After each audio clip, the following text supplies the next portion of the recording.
Thank you.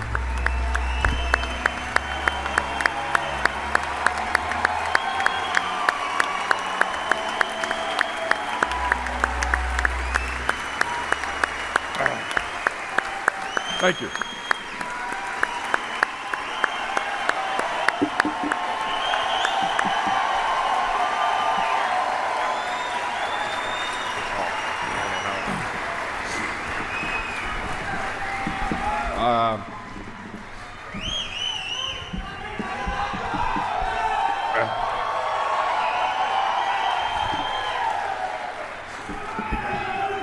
I told all my friends I was going to come up here and say thank you and walk off.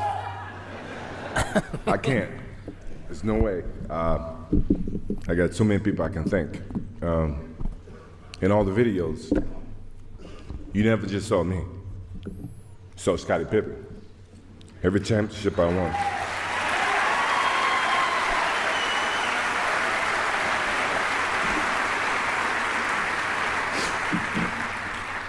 I've had a lot of questions over the last 4 weeks, and everybody's saying, well, why did you pick David Thompson? I know why. David knows why, and maybe you guys don't know why, but as I grew up in North Carolina, I was 11 years old, 1974, I think, when you guys won the championship. And I was an anti-Carolina guy. I hated UNC. And here I ended up at UNC. But I was in love with David Thompson. Not just for the game of basketball, but in terms of what he represented. You know, we all, as Vivian said, we go through our trials and tribulations. And he did. And I was inspired by him. And when I called him and asked him to stand up for me, I know I shocked the shit out of him.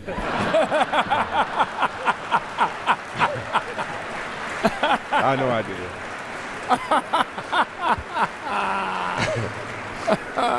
But he was very, very kind and said, yeah, I do it. And that wasn't a disrespect to any of my Carolina guys. They all know that I'm true blue Carolina guy to the heart. You know, Coach Smith, Larry Brown, Sam Perkins, James Worthy, you know, all of those guys. Well, it all starts with my parents. You guys see all the highlights. What is it about me that you guys don't know? As I sat up here and I watch all the other recipients stand up here and they give their history, and so many things I didn't know about Jerry Sloan. I know he lived on a farm, but I didn't know he was in a small classroom from first grade to the 8th grade. Even David Robinson, obviously I've known David for some time, and you know, I found some things out about him, and even with John, I found some bad things or good things about him, and even Viv, I've known Viv for years, and her and my father and my mom spent a lot of time on the Nike trips, and you know, I found out a lot of good things about her. But what about me that you guys don't know? I got 2 brothers, James and Larry. They're 5'4", 5'5" in height.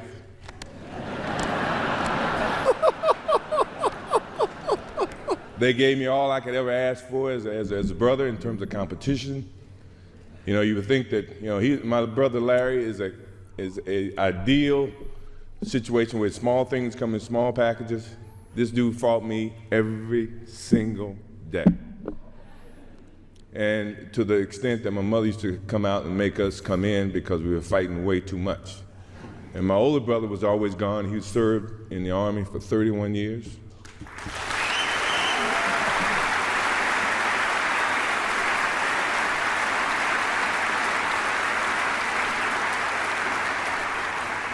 And the competition didn't stop there.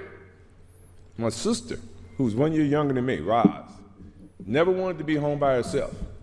She took classes, extra classes, to graduate from high school with me, to go to University of North Carolina with me, and to graduate prior than me. And you guys sit and ask me where my competition or my competitive nature came from. It came from them. It came from my older sister. She was not here today, and my father, who's not here today, obviously he's with us and all of us. I mean, my competitive nature has gone a long way from the first time I picked up any sport. Baseball, football, ran track, basketball, anything that missed class, I played it. When you think about, so they started the fire in me. That fire started with my parents. And then, as I moved on in my career, people added wood to that fire. Coach Smith, what else can I say about him? He's a legendary in his, in the game of coaching.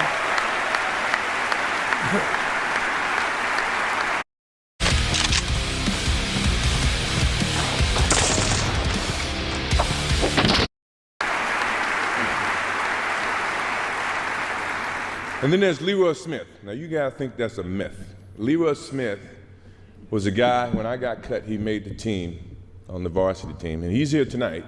He's still the same 6'7" guy. He's not any bigger. His game is about the same.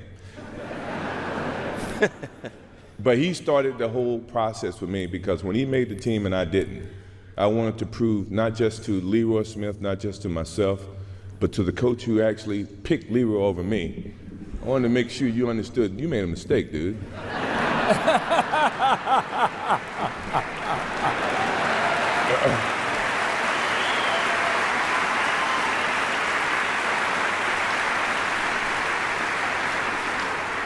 And then there's Buzz Peterson, my roommate. Now, when I first met Buzz, all I heard about was this kid from Asheville, North Carolina, who's a player of the year. I'm thinking, well, he ain't never played against me yet. So how did he become player of the year? Is that some type of media, exposure? I came from Wilmington. We had two channels, channel ABC and channel NBC. That was it. I never saw NBA sports at all when I grew up. You didn't have CBS affiliation in North Carolina, in Wilmington. So Buzz Peterson became a dot on my board. And when I got the chance to meet Buzz Peterson on the basketball court or in person, Buzz was a great person. It wasn't a fault of his. It was just my competitive nature. I didn't think he could beat me or he was better than me as a basketball player. And he became my roommate. And from that point on, he became a focal point, not knowingly. He didn't know it. But he did. And Coach Smith, the day that he was on the Sports Illustrated and he named 4 starters and he didn't name me, that burned me up. Because I thought I belonged on that Sports Illustrated. Now, he had his own vision about giving a freshman that exposure, and I totally understand that, but from a basketball sense, I deserve to be on that Sports Illustrated, and he understands that. And it didn't stop there. My competitive nature went right into the pros. I get to the Bulls, which I was very proud that at the time Jerry Reinsdorf didn't own the team. It was another organization, and Rob Thorne drafted me. Kevin Lockett was my first coach. Kevin used to take practices and put me in the starting 5. And he'd make it a competitive thing where the losing team have to run.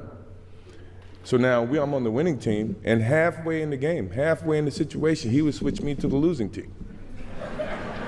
So I take that as a competitive thing by you trying to test me.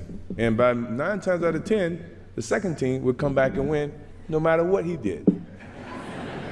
So I appreciate Kevin Lockett for giving me that challenge, providing that type of fire within me. He threw another log on that fire for me. Jerry Reinsdorf. I mean, what else can I say? The next year I come back, I broke my foot, I was out for 65 games, and when I came back, I wanted to play. He and the doctors, they came up with this whole theory that you can only play 7 minutes a game, but I'm practicing 2 hours a day. I'm saying, well, I don't agree with that math, And back then, it was about whoever had the worst record get the most balls and the ping pong balls, and you can decide what pick you're gonna have. But I didn't care about that. I just wanted to win. I wanted to make the playoffs. I wanted to keep that energy going in Chicago. So I had to go in his office and sit down with him. And I said, Jerry, I feel like I should play more than 14 minutes. I'm practicing 2 hours. He says, MJ, I think I have to protect the long term of investment that we've invested in you. And I said, Jerry, I really think I should be able to play. He said, let me ask you this. You said, if you had a headache, and at that time it was about 10% chance that I can re-injure my ankle or my foot. He says, if you have a headache and you got 10 tablets and one of them is coated with cyanide, would you take the Tylenol? And I looked at him, I said, how bad is the headache? Depending on how bad the headache. Jerry looked at me and said, you okay? I guess that's a good answer. You can go back and play. He let me allow to go back and play. And, you know, Jerry provided a lot of different obstacles for me, but at the same time, the guy gave me an opportunity to perform at the highest level in terms of basketball. And the Bulls, the whole Bulls organization, you know, they did a great justice for me and for all my teammates. Believe me, I had a lot of teammates over the 14 years that I played for the Bulls, and you know, I respected each and every one of them. I just wanted to win, you know, no matter how you look at it. And then along came Doug Collins, who was caught in the whole mix of this Jerry Krause and Jerry Reinsdorf, and you know, at the same time, he, you know, when I was trying to play in the summertime, he said, well, you know, you're a part of the organization, and the organization said you can't play in the summertime. I said, Doug, you hadn't read the fine print in my contract. And my contract said I had the love of the game clause. That means I can play anytime I want, any place I want. And Doug looked at me and said, yeah, you're right, you're right. And that's how we became, you know, a little closer in terms of Doug Collins and myself. And, you know, Jerry Krause is right there, and Jerry's not here. Obviously, I don't know who invited him. I didn't, but I hope he understands. I hope he understands it goes a long way, and he was a very competitive person. I was a very competitive person. He said organization wins championships. I said, I didn't see organization playing with the flu in Utah. I didn't see him playing with, you know, with the bad ankle. Granted, I think organizations put together teams, but at the end of the day, the teams got to go out and play. You know, so in essence, I think the players win the championship, and the organization have something to do with it, don't get me wrong. But don't try to put the organization above the players, because at the end of the day, the players still got to go out there and perform. You guys got to pay us, but I still got to go out and play. Obviously, you see my kids, you know, Jeffrey, Marcus, Jasmine, I love you guys. I think you guys represent a lot of me, you know, a lot of different personalities. Your mom, you represent them as well. You know, I think that you guys have a heavy burden. I wouldn't want to be you guys if I had to, you know, because of all the expectations that you have to deal with. I mean, look around you. You know, they charge $1,000 tickets for this game, for this whole event. It used to be $200. But I paid it. You know, I had no choice. I had a lot of family, a lot of friends I had to bring in. So thank you, Hall of Fame, for raising the ticket price, I guess. But you guys, you know, I love you guys. You guys just don't know. You got a whole host of people supporting you, family, friends, people that you don't know, relatives coming out of the woodworks, you know, no matter how you look at it. But I think we taught you right, your mom and I, and hopefully you can make the right decision when the time comes. My mom, what else can I say? My mom never stays still. You think I'm busy. She's always on the go. And without her, she's a rock. She's unbelievable. Right now, she takes over 2 jobs.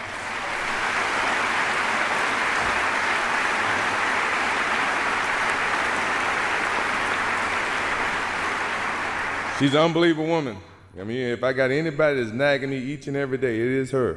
And she constantly keeps me focused on the good things about life. You know, how people perceive you, how you respect them, you know, what's good for the kids, what's good for you, you know, how you're perceived publicly. Second thought, take a pause and think about, you know, things that you do.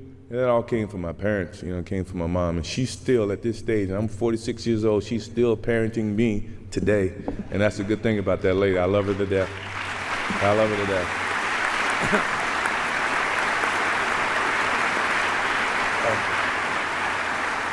And I'm going to thank a couple people that you guys probably wouldn't even think that I would thank. Isaiah Thomas, Magic Johnson, George Gervin. Now, they say it was a so-called freeze-out in my rookie season. I wouldn't have never guessed, but you guys gave me the motivation to say, you know what? Evidently, I haven't proved enough to these guys. I got to prove to them that I deserve what I've gotten on this level. And no matter what people may have said, if it was a rumor, I never took it as truth. But you guys never froze me out because I was just happy to be there, no matter how you look at it. You know, and from that point forward, you know, I wanted to prove to you, Magic, Larry, George, everybody, that I deserve to be on this level as much as anybody else. And I hopefully, over the period of my career, I've done that, without a doubt. You know, even in the Detroit years, we've done that.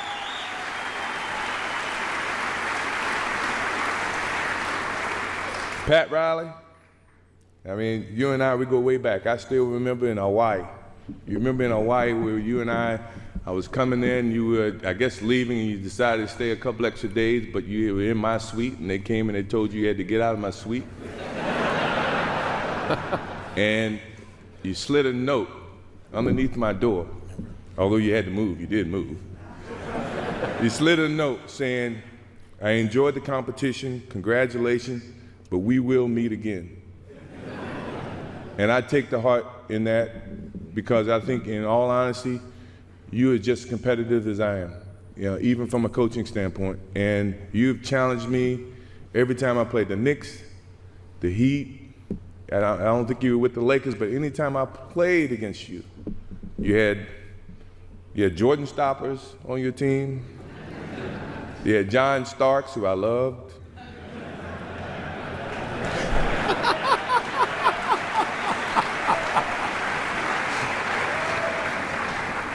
You even had my friend Charles Oakley saying we can't go to lunch, we can't go to dinner because Pat doesn't believe in fraternizing between the two of us. And this guy hit me harder than anybody else in the league, and he was my best friend. Patrick Ewing, we had the same age, we came out the same time, but we couldn't go to lunch. Why is this? You think I'm gonna play against Patrick any different than I play against anybody else? No. And then you had your little guy who was on your staff who became the Knicks coach after you, Jeff Van Gundy. He said I conned the players, I befriended them, and then I attack them on the basketball court.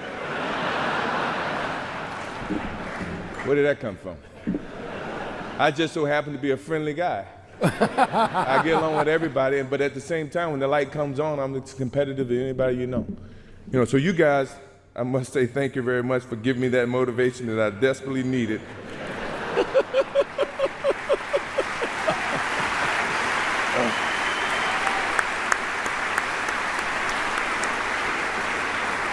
Phil Jackson is, to me, he's a professional Dean Smith. He challenged me mentally, not just physically. He understood the game, along with Tex Winter. They taught me a lot about the basketball game. Tex being the specialist, I can never please Tex. And I love Tex. Tex is not here, but I know he's here in spirit. He is. I can remember a game coming off the basketball court, and we were down, 5 to 10 points, and I go off about 25 points, and we come back and win the game. And we're walking off the floor, and Tex looked at me and says, there's no iron team. I say, Tex, it's not an iron team, but it's an iron win.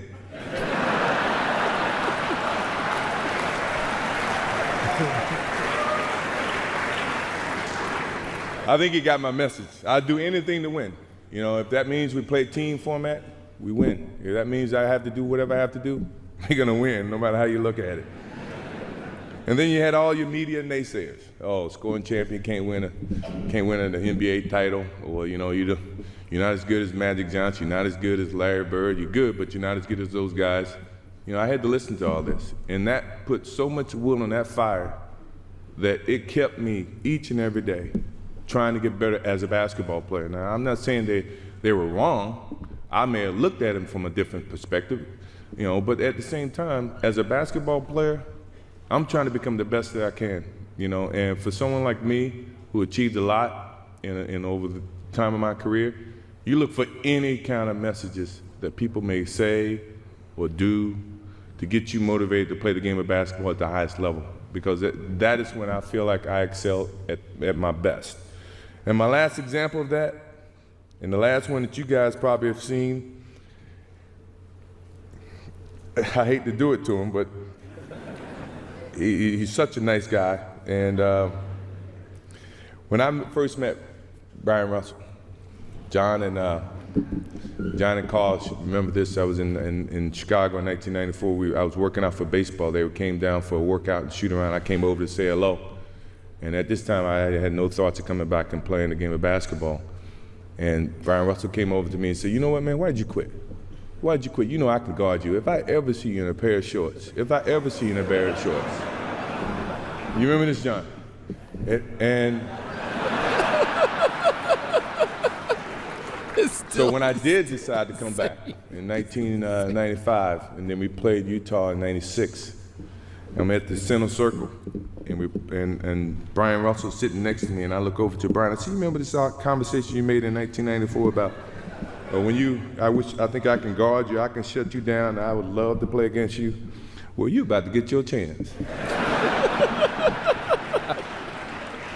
And believe me, ever since that day, he got his chance. I don't know how succeeding he was, but I think he had his chance, and believe me, I relished on that point, and from this day forward, if I ever see him in shorts, I'm coming at him.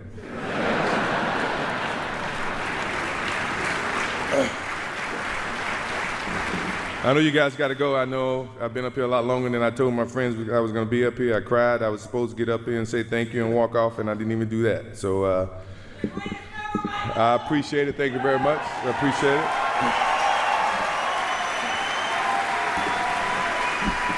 As I close, the game of basketball has been everything to me. My refuge, my place I've always gone when I needed to find comfort and peace. It's been a source of intense pain and a source of most intense feelings of joy and satisfaction, and one that no one can even imagine. It's been a relationship that has evolved over time and has given me the greatest respect and love for the game. It's provided me with a platform to share my passion with millions in a way I neither expected nor could have imagined in my career. I hope that it's given the millions of people that I've touched the optimism and the desire to achieve their goals through hard work, perseverance, and positive attitude. Although I'm recognized with this tremendous honor of being in the Basketball Hall of Fame, I don't look at this moment as a defining end to my relationship with the game of basketball. It's simply a continuation of something that I started a long time ago. One day you might look up and see me playing the game at 50. Oh, don't laugh. Don't never say never. Because limits, like fears, are often just an illusion. Thank you very much. Look forward to